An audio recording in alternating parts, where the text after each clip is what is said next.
আল্লাহ রাসূলের চোখ মুখ লাল হয়ে গেল আর বললেন, হে আয়েশা, তোমার মুখ দিয়ে এমন একটি কথা বেরিয়ে গেছে আয়েশা, তোমার মুখ দিয়ে এমন একটি বাক্য বেরিয়ে গেছে, তোমার এই কথাটা, তোমার এই বাক্যটা যদি ধরে নিয়ে সমুদ্রের মধ্যে ছেড়ে দেওয়া হয়, তোমার এই কথাটা সমুদ্রের মধ্যে ছেড়ে দেওয়ার কারণে গোটা সমুদ্রের পানি নাপাক হয়ে যাবে, গোটা সমুদ্রের পানি দুর্গন্ধ হয়ে যাবে, যে দুর্গন্ধর কারণে ওই সমুদ্রের পানি আর কিন্তু পান করা যাবে না। এত বড় কথা তুমি বলে দিলে। আজকে আমরা রাত দিন মানুষের গীবত করতে থাকি। একটা মানুষ খালি যদি একটু টেঁড়া করে হাঁটে, ন্যাংড়ে ন্যাংড়ে হাঁটে, ন্যাংড়া কোথাকার বলি কি বলি না, আল্লাহুস সামাদ, জি না বলতে হবে না, খো পাপ হয়ে যাবে, গুনাহ হয়ে যাবে। আল্লাহুস সামাদ।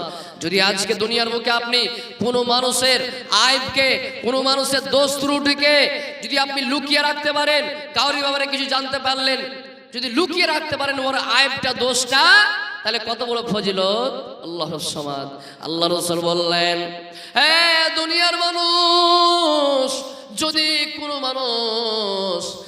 মানুষের দোষ ত্রুটিকে লুকিয়ে রাখতে পারে, যদি কোনো মানুষের আইবকে ঢেকে রাখতে পারে, আল্লাহ রাব্বুল আলামিন দুনিয়া এবং আখিরাত দোনো জায়গাতে তার দোষ ত্রুটিকে ঢেকে রাখবেন, লুকিয়ে রাখবেন। দোনো জায়গাতে তার দোষ ত্রুটির উপরে আল্লাহ একটা চাদর দিয়ে ঢেকে দিবেন। আল্লাহ তার দোষ ত্রুটিকে কাউকে দেখতে দিবে না, কাউকে জানাবেন না। আল্লাহুস সামাদ। ভাই আমার, যদি আপনি কোন মানুষের গীবত করে বলেন, সমালোচনা করে বলেন, তাহলে কত বড় পাপ। কিয়ামতের দিন আপনার আমলনামা থেকে নেকি কাইটা ওই লোকটাকে দিয়ে দেওয়া হবে। কেমন কথা? আল্লাহ রাসূল সাল্লাল্লাহু আলাইহি সাল্লাম একদিন সাহাবায়ে কেরামের মজলিসে প্রশ্ন করলেন, হে আমার সাহাবীরা, মাল মুফলিস, গরীব কে, অসহায় কে? তো সাহাবায়ে কেরাম বললেন, লা দিরহাম ওয়ালা দিনারা, যার কাছে টাকা পয়সা নেই সে গরীব। আল্লাহ রাসূল বললেন, না রে খেপা, না, সে গরিব নয়। যার কাছে টাকা নাই, যার কাছে পয়সা নাই, সে গরিব নয়। তাহলে গরিবকে?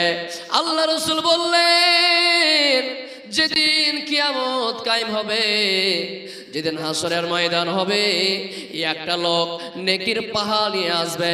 নামাজের নেকির পাহাড়ের কমি নাই, রোজা রাখার নেকির পাহাড়ের কমি নাই, এবং তাহাজ্জুদ পড়ার নেকির পাহাড়ের কমি নাই, যাকাত দেওয়ার নেকির পাহাড়ের কমি নাই।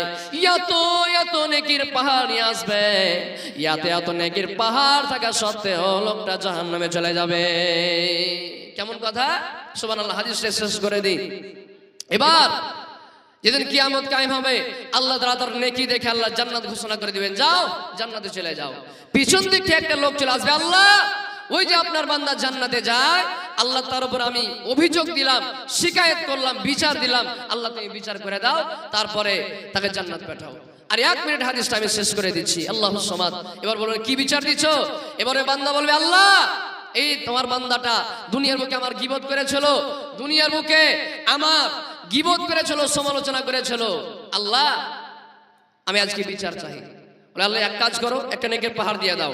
আল্লাহ রাসূল বললেন, লম্বা হাদিস, যে এই করে করে দাবিদার আসতে থাকবে, তার নেকির পাহাড় শেষ হয়ে যাবে, কিন্তু দাবিদার শেষ হবে না। অবশেষে ওই লোকটাকে গুনাহের বোঝ নিয়ে জাহান্নামে চলে যেতে হবে। আল্লাহ রাসূল বললেন যে তোমরা খবরদার কোনো মানুষের গীবত করিও না, সমালোচনা করিও না। এই গীবত করা মহাপাপ। জাহান্নামীরা জাহান্নামের মধ্য থেকে কেঁদে কেঁদে 3 নম্বর কারণ উল্লেখ করে বলবেন, আমরা দুনিয়াতে মানুষের গীবত করতাম, সমালোচনা করতাম।